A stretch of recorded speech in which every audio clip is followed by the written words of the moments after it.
Coworker music is not a genre, it's a lifestyle. It's a philosophy that you may call the eighth world wonder. It's the thing that keeps the world spinning. From moms that show you their new cool and hip song with strong messaging they found on TikTok, to depressed McDonald's employees vaping in the bag while listening to deep cuts from their favorite punk artist MGK, to office workers knowing the real meaning of music that goes harder than any of the liberal shit you listen to.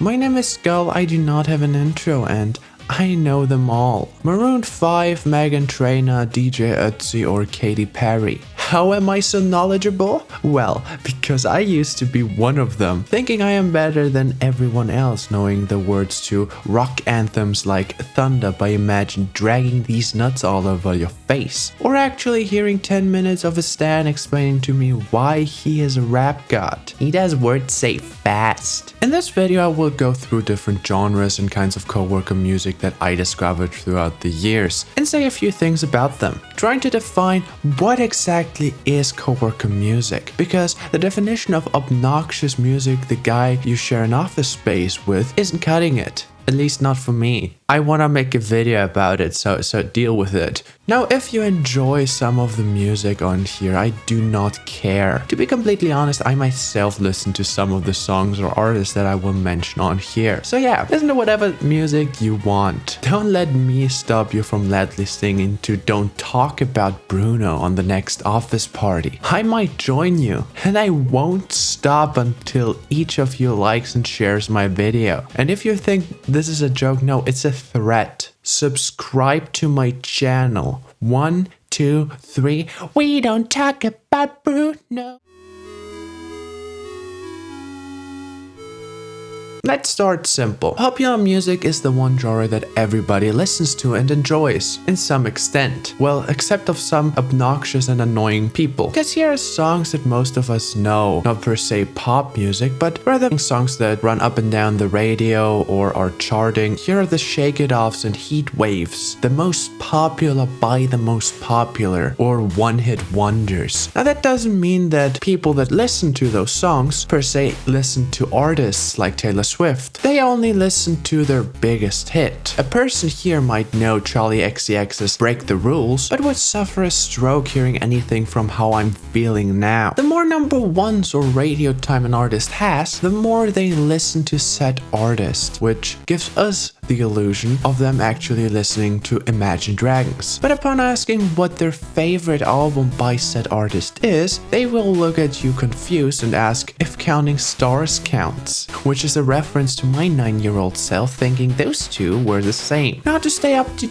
date, some of your co-workers might have this app they call TikTok. On this, there are songs that go massively viral. Now, fellas, there are two different kinds of viral songs. Ones are the cool TikTok aesthetic songs, and the rest are annoying and stupid overplayed garbage. Or in proper English, those the ones I like, those the ones I don't like. All in all, people here don't really listen to music, but rather just put on a radio or a random generated YouTube music playlist to fill the silence from time to time with anything. I feel like those people are the safest to pass the aux cable to at a gathering, playing something inoffensive and easy to drown out with some early 2010s bangers you have long forgotten about. Songs like Radioactive, Fight Song, Shape of You, or even A Sky Full of Stars summon up the music you'll get, with an occasional Pitbull or Low Rider. Look what I'm planning. I'm planning to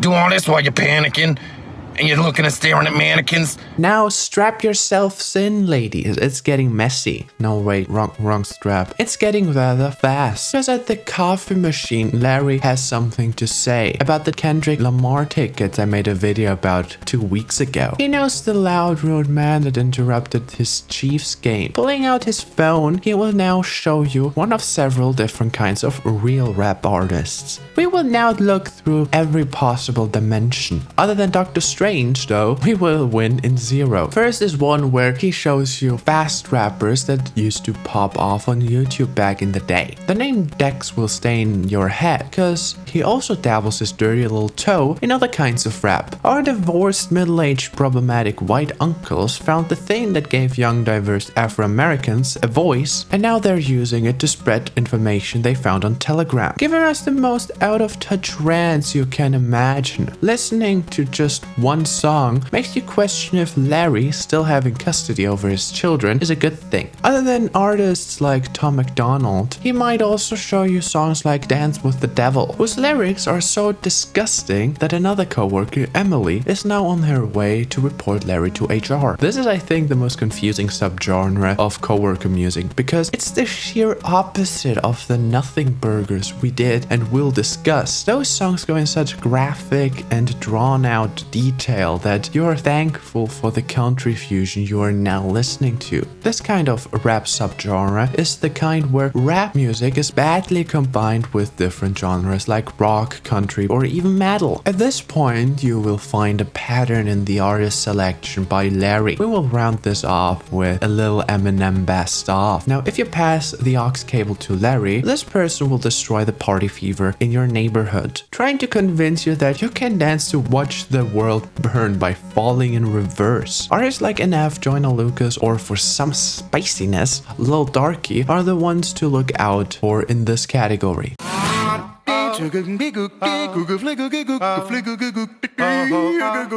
An old sound bag is something hard. Things evolve, times change, and so do tastes. But what if we don't want to change, but rather want to stick to the things we know and love? Even if it has been 30 to 40 years since cult classics like Come As You Are or Thunderstruck, they don't let go. They are people from the popular music category, but their popular music stopped being popular around 30 years ago. Another phenomenon here is that those guys don't have to be from this era. They might be what we call born in the wrong generation. Being obsessed with charts from the past might get boring. There's only that many songs, and with that many songs, I think it's like 10. So let me introduce shitty TikTok artists that do outdated music. There is this movement of artists that do music in style of those old bands, sometimes even copying songs one-to-one with new lyrics. Most noticeably, they make music in emo, punk, and hip-hop, which the last one kinda goes hand in hand with the fast rap epidemic in a way that the lyrics are similar but the artists rap a lot slower. I also want to put car commercial rock in here because I feel people in the subculture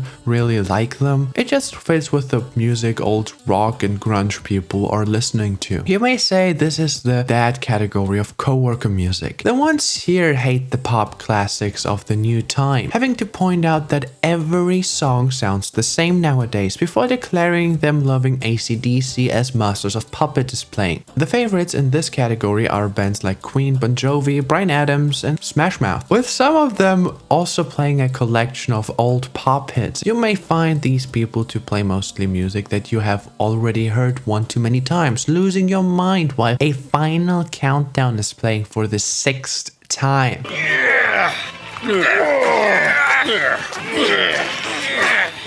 I used to work in a gym, meaning I had to listen to a lot of music that falls into this subgenre. The music here once again falls in the inoffensive category with some offensiveness sprinkled in from time to time. Now, in this category of electronic music, you may have the choice to get normal minimalistic unspeeds, with some of those beats having high-pitched vocals from famous or less famous songs, like David Guetta does from time to time. Other DJs or producers might hire a vocalist, mostly female, to cover a famous song for the new beat. In some cases, the artist actually hires somebody to write something original for their music, like Avicii. The four horsemen of this subgenre might be Avicii, Alan Walker, and Marshmello, as well as people you never heard of with unimaginable amounts of listeners, coming from gyms that play the same playlist for a year straight. I also want to include other electronic art forms like hardstyle or dubstep. Coworkers under this subgenre most mostly listen to this go to other people being like, can you believe that I actually listen to this? No, I cannot. All in all, giving them the aux cable in a sober state might ruin your party. Give them the aux cable on a bunch of substances. That's what I call a good time.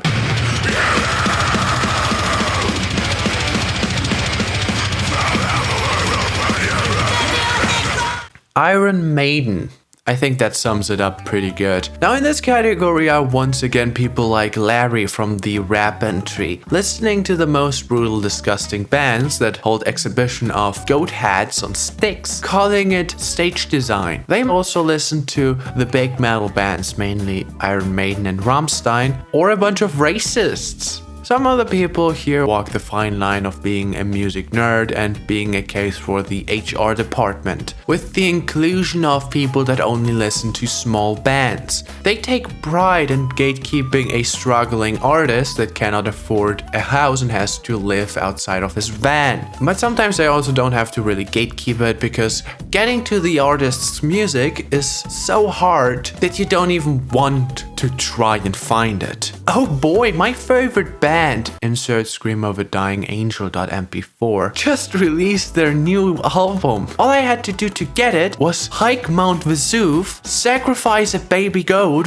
and pay $6.99 to receive a flippy disk I can only use in a Macintosh Plus from 1986. Now, not a lot combines the three corners of this metal fan triangle, except of the hate for mainstream music and thinking that their favorite genre of music gets hated by everybody except of them. These people are banned from the aux cable for playing 8 songs in a row that mostly consist of dying animal screams and Du hast by Rammstein. We get to say the magic words. Miska, Muska, Mickey Mouse. Welcome to the Mickey Mouse Clubhouse. I don't really want to talk about this group of people because they scare me more than the Yahtzees in the last category. Some people in this category are called Disney adults. They love nothing more than the Big D's music. People in this category also love our Lord and Savior, Lin-Manuel Miranda. It's just too easy to appreciate him as a theater kid that never got their shot, being forced to reenact their favorite scenes at home because all they were allowed to play was a shitty hippo holding a box in 2nd grade. I was able to sing like Michael Jackson and cry on command, but no, all I was allowed to do was stand there with a fucking box. They also listened to AJR and early 2010s music, mostly this over-polished happiness garbage. The reason for that might be because most people here are hipster millennials that do not have a soul. Some of them also just love watching Hazbin Hotel. Their favorite playlists are Best of Disney and POV You Are a Serial Killer. Give those people the aux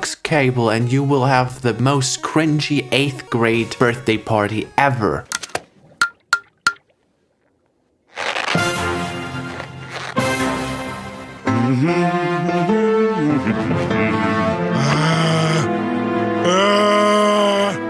Here we are, the final category of annoying music listeners being people that only listen to old music. Here are people that go further back than the revival category. For them, 80s music is already too new and rowdy. They listen to mostly music that comes from groups like the Rat Pack, knowing the classics from Sinatra and Armstrong, thinking they're special for knowing those gate-kept songs. They might also be surprised to see that a lot of those artists actually still have a lot of streams on sites like Spotify. It's almost like those artists they are worshipping are the inspiration for a lot of modern music. But they don't listen to new stuff because using autotune or sampling is a sin. But covering the same song over and over and over and over again, well, that is art. We should go back to classical music and opera. Though arriving here you will find them not really listening to anything special. Things like the Moonlight Sonate or famous acts like Luigi Pavarotti aren't really the bottom tier of the iceberg. When those people finally break free of the Best of Mozart compilation, the music they listen to falls under the basic pop or jazz tunes. You may say that those are nothing special or how we intellectuals say, mid. But they like it, so It's okay. Just don't point out to them that those songs are actually famous on TikTok. Now, those people would never take the aux cable only if you actively give it to them. For them, music is to be enjoyed behind closed doors. No music is here to be played. But if you decide to put something on, try to avoid hip-hop or something too experimental and stick to the classics or a YouTube live stream with the words relax, calm, and lo-fi in the title. All in all, most of these Coworker genres are nothing bad, except the ones that actively use their platform to spread hate speech. Everybody has to decide for themselves what they want to consume in their free time. Because in my opinion, there's nothing worse than listening to stuff you don't like just because people say it's better than what you previously listened to. You should try though to listen to something new from time to time. See what else is on the market, you know? I would be a great dating coach. So yeah, with that, we do be done with the ultimate Coworker tier list, and yeah. Says skulls without knowing about means comment, Larry. Ridding means comments under skulls videos to offset skulls.